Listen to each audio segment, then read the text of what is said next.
Ok, eh bien, bonjour à tous. Donc, je me présente, Bruno Carré. Donc, je suis conseiller scientifique au pôle biomatériaux du Centre technique du papier, donc le CTP, qui est un des 15 centres techniques industriels qui existent pour les différentes industries françaises.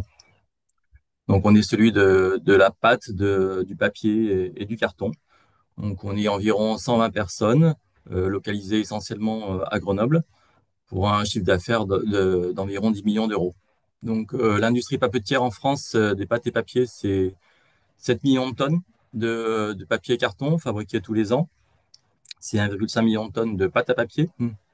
Et c'est en gros 80 sites au niveau français. Donc, Pierre Dumont m'a demandé de présenter un peu les différentes problématiques industrielles qu'on peut rencontrer. Et donc, je vais vous parler d'abord des fibres cellulosiques qu'on utilise pour faire nos objets en papier ou en carton, enfin à partir de cellulose. On m'a demandé de faire un petit point sur la consommation énergétique de l'industrie papetière. Je vais vous rapporter un peu quelques problématiques industrielles avec les solutions qu'on apporte.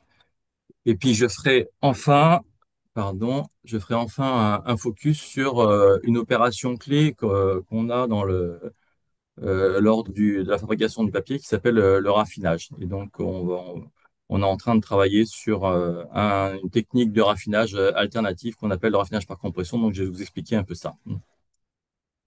Donc, quels sont déjà les composants qu'on utilise dans notre industrie? Donc, essentiellement, c'est des fibres de résineux et des fibres de feuillus avec des longueurs entre 2 et 3 millimètres de long à peu près, avec des largeurs de 30 à 40 microns pour les résineux. Puis pour les feuillus, ça va de 800 microns à 1,2 mm pour des diamètres un peu plus petits. Occasionnellement, on utilise des fibres de plantes annuelles, de lin, de chanvre, de coton pour des applications spécifiques comme les papiers fiduciaires, comme éventuellement du papier à cigarette, par exemple. C'est une autre application d'utilisation des plantes annuelles. Donc, dans notre composition fibreuse, qu'on voit ici, une pâte écrue, une pâte blanchie sur la gauche, eh bien, on a également des petits éléments fins cellulosiques, qui sont des éléments fins qui ont été arrachés de la paroi des fibres. Donc, ça peut être aussi constitué d'hémicellulose. Donc, avec des dimensions essentiellement inférieures à 76 microns à peu près. Ça, c'est la définition en tout cas des éléments fins. Et puis, on a également parfois des charges minérales qui ont la particularité d'être beaucoup moins chères que les fibres, hein. Elles sont autour de 100 à 200 euros la tonne. Les fibres actuellement sont plutôt autour de 1000 à 1200 euros la tonne, donc ça n'a rien à voir. Et donc, plus on va pouvoir mettre de charges minérales, et mieux c'est pour le prix de revient. Le problème, c'est qu'elles peuvent engendrer des difficultés, notamment de propriétés mécaniques. Donc, voilà un peu les éléments essentiels qu'on trouve dans notre composition fibreuse. Donc, juste à titre d'exemple, là, on voit des fibres d'épicéa, donc avec des longueurs autour de 2 millimètres, des diamètres autour de 40 microns, 30 à 40 microns. Et là, des fibres d'eucalyptus qui sont plus petites en termes de diamètre, autour de 15 microns, en termes de longueur également, autour de 800 microns. Donc, avec un nombre de fibres par gramme qui est quand même rien à voir avec un nombre de fibres beaucoup plus nombreux pour l'eucalyptus, par exemple. C'est un peu vrai de tous les feuillus. Donc, c'est notre matière première. À partir de cette matière première, on a, comme beaucoup d'autres, on a beaucoup travaillé ces dernières années sur l'utilisation de microfibrilles de cellulose. Donc, microfibrilles qu'on obtient en faisant un traitement mécanique, voire un traitement mécano-enzymatique sur les fibres pour arriver à libérer les microfibrilles qu'il y a dans la paroi de la fibre, microfibrilles qui ont des dimensions évidemment bien plus petites, avec des diamètres entre 10 et 30 nanomètres, avec des longueurs jusqu'à quelques centaines de nanomètres, et qui ont des propriétés bien intéressantes, notamment des propriétés barrières, des propriétés d'augmentation de propriétés mécaniques également, qui sont particulièrement intéressantes. Donc, on travaille pas mal sur ces MFC également. Donc, nos fibres, nos MFC, à quoi on les utilise? Donc, évidemment, les fibres, on les utilise pour le papier, pour le carton, de plus en plus pour faire des objets en cellulose moulée. Donc, vous voyez là des barquettes, par exemple, en cellulose moulée. On utilise ces fibres également pour essayer de faire des mousses de cellulose, comme on voit sur la droite ici, en alternatif au polystyrène expansé pour de l'isolation notamment. On en utilise évidemment pour des composites, même si c'est pas notre cœur de métier aussi au CTP. Et si on travaille un peu dessus, c'est plutôt sur des composites 100% cellulosiques. On travaille également donc avec les MFC, on les valorise pour donner des propriétés barrières, notamment des barrières à la graisse, au papier, en substitution des produits fluorés, des PFAS. Et puis on les utilise également comme additifs dans la structure pour renforcer les possibilités de liaison hydrogène entre les fibres et donc augmenter les propriétés mécaniques. Enfin, on travaille sur la dissolution des fibres de cellulose. Donc, bah, l'objectif ici, ça va être de casser les liaisons hydrogènes qu'il y a dans la paroi des fibres entre les microfibrilles pour arriver à individualiser les molécules de cellulose, pour arriver donc à les dissoudre complètement. Et cette cellulose dissoute qu'on en obtient par un procédé alternatif au procédé viscose, on l'utilise comme additif dans les papiers cartons, mais également on la régénère, bah, soit sous forme de fil, soit sous forme de film, par exemple, comme un peu un alternatif au cellophane. Donc voilà à quoi on utilise nos différents constituants issus donc essentiellement du bois. Alors je dirais essentiellement du bois, mais bon, il faut savoir que rien qu'au niveau français, 70% de la ressource fibreuse provient de vieux papier, hein, donc de papier recyclé. Donc, un petit topo sur les consommations énergétiques de notre industrie. Donc, elle est assez énergivore, hein. Je crois que ça doit être la troisième ou quatrième en termes dans le positionnement parmi les différentes industries en termes de consommation d'énergie.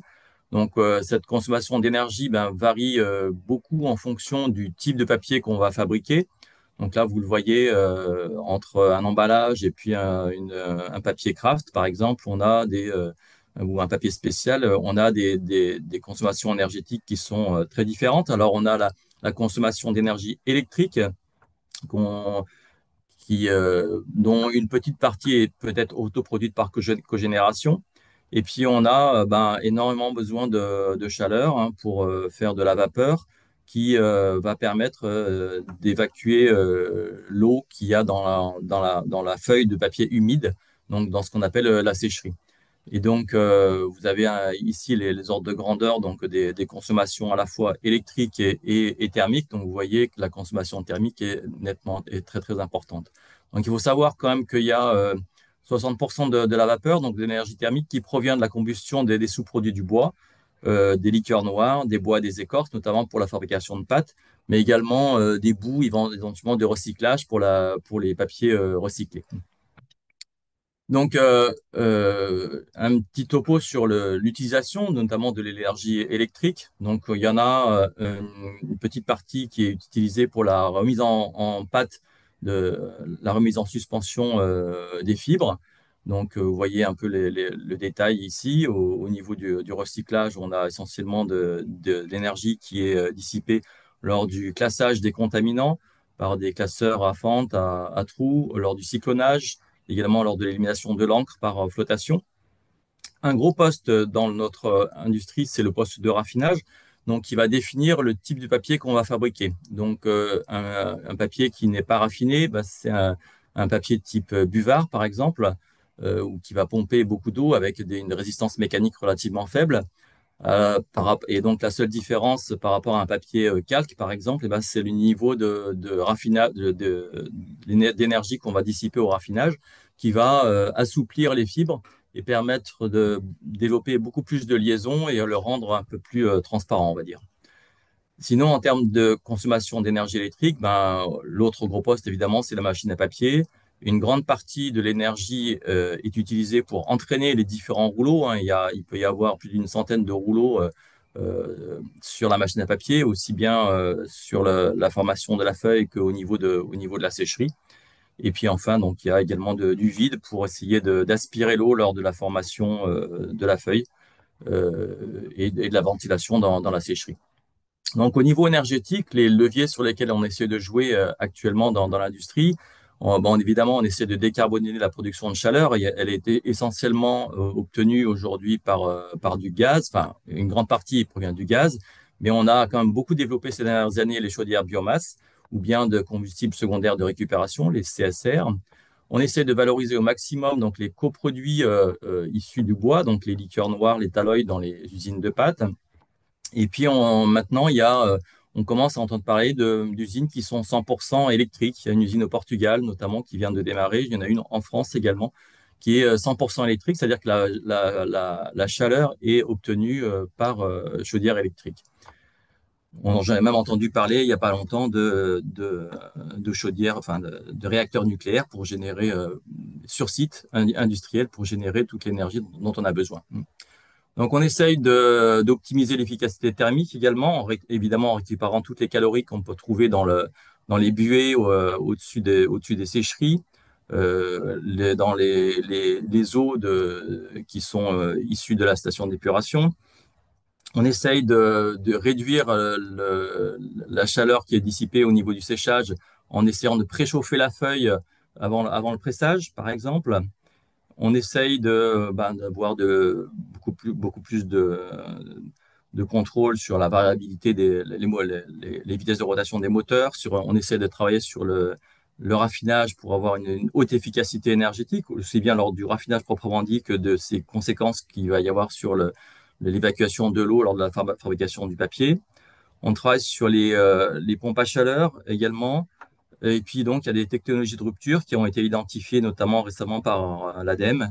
Et l'une d'entre elles, sur laquelle on travaille pas mal, c'est le raffinage par compression, sur lequel je vais faire un petit topo. Les thématiques de recherche actuelles et les besoins de l'industrie, donc c'est toujours une augmentation des propriétés de résistance mécanique. Ça, c'est perpétuel. Donc, à la fois pour développer des papiers qui sont plus résistants, mais ici pour réduire les coûts de fabrication, parce que ce qui dit papier plus résistant dit possibilité de réduire le grammage des papiers, voire de réduire les coûts matières premières. Par exemple, de réduire la proportion de bois feuillu enfin de pâte de feuillu par rapport à la pâte de résineux. Ou alors de mettre des papiers récupérés, hein, qui sont beaucoup moins chers évidemment que la pâte vierge. Ensuite, une autre thématique qui est actuellement beaucoup travaillée, c'est la production d'objets en 3 dimensions. Soit à partir de feuilles 2D dont on va essayer d'augmenter l'étirabilité. Et là, on n'a pas les propriétés d'étirement du plastique, hein. Donc, c'est assez compliqué. Et par contre, on travaille sur la fabrication d'objets 3D directement avec la cellulose moulée, donc type boîte à œufs, barquette, etc. Et donc là, évidemment, c'est beaucoup plus facile de faire les objets 3D. Il y a de plus en plus de développement actuel aussi sur la cellulose, le moulage de la cellulose à sec, donc pour éviter d'avoir ensuite à évacuer toute cette eau dont on a besoin pour disperser les fibres. On travaille sur le développement des propriétés barrières, donc barrière à l'eau, barrière à la graisse, barrière à l'oxygène, à la vapeur d'eau. On travaille sur évidemment l'allègement, c'est lié aux propriétés mécaniques, hein, pour essayer de réduire l'impact carbone. On essaie de développer des produits biosourcés. Je vous ai montré les mousses tout à l'heure, mais on travaille également sur les possibilités d'injection de la cellulose en substitution du plastique. Il y a une demande de recherche de transparence des papiers pour avoir des propriétés de transparence similaires au plastique. Et puis évidemment, toutes les thématiques de consommation d'énergie dont j'ai déjà parlé. Donc au CTP, on a je voudrais vous montrer juste deux, trois solutions qu'on propose actuellement à l'industrie. Donc pour augmenter la résistance mécanique, on travaille sur ce raffinage alternatif par compression dont je vais parler. On essaie de développer également des additifs à partir de cellulose. Souvent, pour augmenter les propriétés mécaniques dans le papier, on rajoute de l'amidon, que ce soit en masse, des amidons cationiques ou en surface. Et donc, nous, on travaille sur la fabrication d'additifs cellulosiques à partir de cellulose plus ou moins dissoute, on va dire. On essaye de développer des liaisons qui soient plus solides que les liaisons hydrogènes qu'on trouve dans la structure du matelas fibreux, notamment des liaisons covalentes. Mais évidemment, il ne faut pas perturber le recyclage derrière. On essaye également de travailler sur l'augmentation de rigidité des papiers parce que ce qui dit baisse de grammage dit baisse de l'épaisseur et qui dit baisse de l'épaisseur dit perte de rigidité. Et donc, on essaie de compenser la baisse de rigidité lorsqu'on baisse le grammage. Et donc, pour les propriétés barrières, donc on a par exemple deux technologies sur lesquelles on travaille. Pour la barrière à la graisse, on fait ce qu'on appelle de la lamination humide, c'est-à-dire qu'on vient faire un film, ici, comme on voit ici avec ma souris, un film de MFC, donc de cellulose, de microfibre de cellulose. Et donc ce film de MFC, on vient ensuite le laminer sur un papier ou un carton en sec. Et donc, donc, on vient faire un bicouche. Et la couche de MFC qu'on a laminée sur ce support papier ou carton vient donner les propriétés barrières, notamment à la graisse.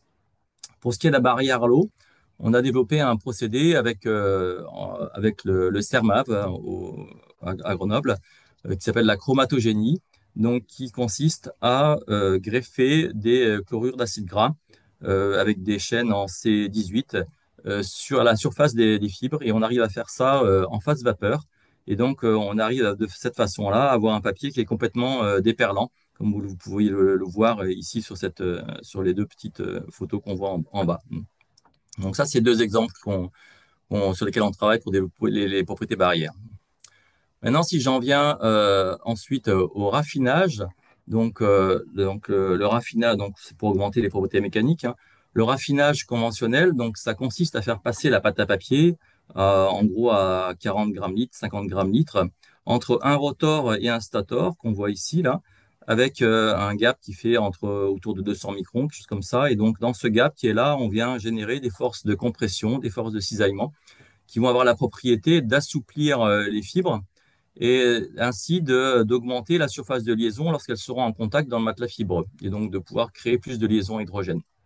Donc ça, c'est la technologie qui est utilisée dans toutes les usines au monde, hein. Il y a au moins 3-4 raffineurs dans chaque usine au monde pour développer les propriétés mécaniques. Donc c'est cette succession de forces de compression et de cisaillement qui est intéressante. Et le problème pour nous, c'est que en fait, le cisaillement, ben, il détruit également les fibres. Et puis, il altère les propriétés d'égoutabilité de la pâte. Si on regarde un peu les phénomènes qui se passent lors de cette opération, là, on voit une tranche de fibre avec les différentes couches de microfibrilles qu'on a dans la paroi de la fibre. La première des choses qu'on va faire lorsqu'on va cisailler et comprimer les fibres dans cet entrefer-là, ça va être de délaminer un peu les microfibrilles, de casser les liaisons hydrogènes qu'il y a entre elles, de façon à faire pénétrer de l'eau et donc à gonfler la fibre et à développer un peu la flexibilité. C'est ce qu'on appelle la fibrillation interne. De sorte que quand les fibres sont en contact, on a une surface de contact qui est beaucoup plus importante pour développer les liaisons hydrogènes. Ça, c'est le premier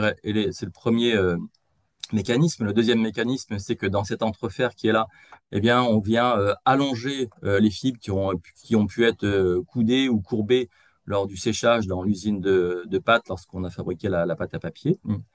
Ensuite, on a dans cet entrefer des forces de cisaillement qui vont pouvoir arracher des fibrilles à la surface de la fibre et qui vont augmenter un peu la surface spécifique et donc les possibilités de créer encore de la surface et des liaisons hydrogènes. Mais le problème, c'est que ces microfibrilles, eh bien, si les forces de cisaillement sont trop importantes, eh bien, elles se détachent et elles ont un effet très négatif sur l'égoutabilité de la pâte, ce qui est particulièrement important parce que l'égoutabilité de la pâte, c'est la vitesse de la machine et c'est la quantité d'énergie qu'il va falloir mettre au niveau du séchage. Enfin, dans cet entrefer, il peut y avoir, ces forces de cisaillement peuvent être telles que ces éléments sont arrachés et donc on va créer beaucoup trop d'éléments fins qui sont nuisibles ensuite à la fabrication. Et donc, dans cet entrefer, donc, il y a des forces de tension axiale qui vont permettre de redresser la fibre, mais de l'allonger, mais qui peuvent la couper. Dans cet entrefer, il y a également donc des cisaillements axiales ou tangentiels qui vont générer ces fibrilles à la surface de la fibre, mais qui peuvent créer des éléments fins qui sont nuisibles à l'égouttage. Et enfin, il y a des forces de cisaillement latéral ou des forces de compression axiale qui créent des défauts sur la fibre et qui vont engendrer des réductions de propriétés mécaniques. Et nous, la force la plus intéressante qu'on trouve dans ce raffinage, c'est finalement les forces de compression, soit latérales ou radiales, qui vont délaminer la paroi et permettre à l'eau de pénétrer à l'intérieur pour assouplir la fibre. Et c'est ce qu'on veut quand on veut essayer de développer les surfaces de liaison. Donc en fait, lorsqu'on fait du raffinage, eh bien, on regarde souvent le papetier, il regarde toujours ce qu'on appelle le degré Chopper, qui est la capacité de la pâte à être facilement égouttée ou pas. Et lorsqu'on raffine, donc c'est l'énergie qui est dissipée dans le raffineur, eh bien on s'aperçoit qu'au fur et à mesure qu'on raffine, on va développer la flexibilité des fibres, donc les possibilités de liaison, mais on va très fortement altérer l'égoutabilité.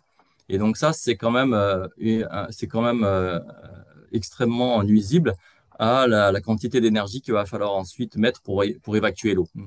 Et si dans cette pâte-là, si on la lave, si on élimine tous les petits éléments fins qui ont été créés, eh bien, on s'aperçoit que les éléments fins, ils ont une contribution extrêmement importante à l'altération de l'égoutabilité. Et en fait, si on regarde l'impact qu'ils ont sur les propriétés mécaniques, ici avec un indice de traction, ben, on voit que quand on raffine, ben, on développe très fortement les propriétés mécaniques, c'est attendu.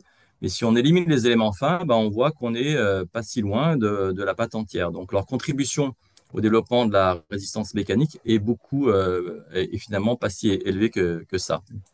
Donc c'est sur ce constat qu'on s'est demandé bah, quels étaient les effets qu'on souhaitait avoir lors du raffinage.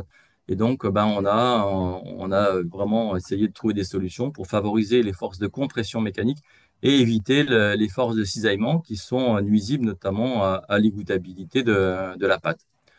Donc, en fait, on travaille actuellement sur différentes technologies pour essayer de favoriser les forces de compression en minimisant le cisaillement. Donc, il y a une technologie qui consiste à faire passer la pâte finalement entre c'est une sorte de laminoir en fait, hein, entre deux cylindres en corotation. Bon, le problème, c'est qu'on a des débits à traiter qui sont de plusieurs tonnes heure. Donc, on n'a pas forcément les machines qui permettent de monter en échelle avec cette technologie-là. Et une autre technologie, c'est ce qu'on appelle un malaxeur, qui est aussi utilisé parfois euh, pour les plastiques, avant l'extrusion des plastiques, avec des palettes qui définissent finalement des profils de compression. Donc en fait, ce qu'on veut faire dans ce nouveau raffinage par compression, c'est vraiment arriver à flexibiliser la fibre, à la rendre plus conformable pour pouvoir avoir une surface de liaison plus importante et développer donc beaucoup plus de liaisons hydrogène pour augmenter la solidité. Et donc, ben voilà, ça c'est un des appareils qu'on a au niveau du laboratoire pour faire ça. La première techno, là vous voyez la pâte qui est à l'intérieur entre les deux cylindres en corotation. Et là, c'est l'autre appareil qui permet de faire de la compression avec ces palettes qui sont ici, avec un gap évidemment qui est important pour arriver à comprimer efficacement les fibres sans les cisailler. Donc avec des profils qui peuvent être très différents dessus. Donc avec cette nouvelle technologie, on génère beaucoup moins d'éléments fins parce qu'on a beaucoup moins de cisaillement. Et donc on a une très grande amélioration des dégoûtages avec une feuille qui est beaucoup plus ouverte, qui va nécessiter beaucoup moins de vapeur pour pouvoir évacuer l'eau. Et puis globalement un meilleur ACV du papier. On a moins de coupe des fibres, ce qui va nous permettre de minimiser le coût de revient en termes de fibres, de possiblement traiter des fibres plus fragiles, notamment des fibres de plantes annuelles, et puis donc à développer des papiers de très haute résistance mécanique avec une faible perméabilité, avec une forte perméabilité. Donc voilà en gros les thématiques sur lesquelles on travaille. Donc juste pour finir, ce raffinage par compression, si on réfléchit bien, en fait, bah, c'est pas nouveau parce que quand on faisait du raffinage au XIIIe siècle, c'était comme ça qu'on faisait avec les moulins à marteau. Au départ, c'était pour désintégrer les chiffons. Mais en fait, c'est une technologie pour laquelle on n'a pas réussi complètement à l'upscaling parce qu'on a introduit dans ce traitement également des forces de cisaillement qui ont altéré la qualité de la pâte qu'on peut obtenir. Donc voilà, je crois que j'en ai fini. Et Parfait. donc, J'allais te dire, il te reste 2-3 minutes, mais c'est très bien comme ça. On va dire deux ouais, trois minutes pour les questions. C'était très intéressant, Bruno. merci. Franchement, pas mal. Je pensais pas que derrière l'industrie papetière, il y avait autant de problématiques, thématiques recherche qui étaient, on va dire, à jour. En particulier l'amélioration des propriétés mécaniques par pressage ou par Oui, Alors, on utilise tous les moyens pour évacuer l'eau, hein. D'abord par aspiration, hein, c'est ce qu'il y a de moins cher. On élimine 98% de l'eau, je dirais, par cette technique. eh Et oui, puis après, bah, c'est par le pressage et ensuite par l'évaporation. bah, c'est sûr que s'il faut chauffer, on n'a pas fini, quoi. Voilà, exactement. Ouais, non, mais Donc tous les points de cyclicité gagnants qu'on va pouvoir obtenir à l'entrée de la sécherie sont intéressants pour réduire l'énergie consommée, hein. et comment dirais-je, vous avez au niveau de votre GDR quelqu'un qui s'occupe des ACV? Alors au niveau du GDR, je ne peux pas répondre. Oui. Au niveau du CTP, on a des gens qui travaillent sur cette thématique-là, oui. Donc on travaille en Euh, collaboration avec l'ADEME ou avec Citeo, par exemple. D'accord. non, Sofiane, non, on n'a pas, enfin, on n'a pas eu d'exposé là dans les GDR Week précédentes. Après, au GEMTEX, nous, on a quelqu'un. Je pense que dans les laboratoires, c'est des compétences qu'il y a, mais il y a pas eu d'exposé encore côté FIMMAT là-dessus. D'accord. Juste, j'ai posé cette question parce que c'était une branche tendue ou une question tendue par quelqu'un sur le chat. Il me l'a posé, oui, à tout le monde.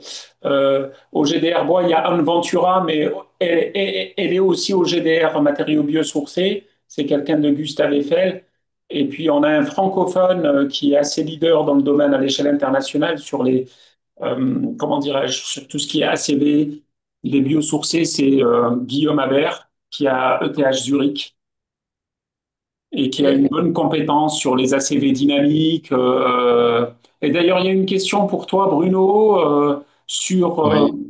Y a-t-il ouais, un choix privilégié sur la végétales, matière première? Ouais. ouais. Donc oui, effectivement, donc en fonction du type papier qu'on va faire, on va pas utiliser les mêmes fibres de bois. Si on veut faire un papier impression écriture type papier repro, comme ça, celui de l'imprimante, on va utiliser en gros 80% de fibres de feuillu et 20% de fibres de résineux.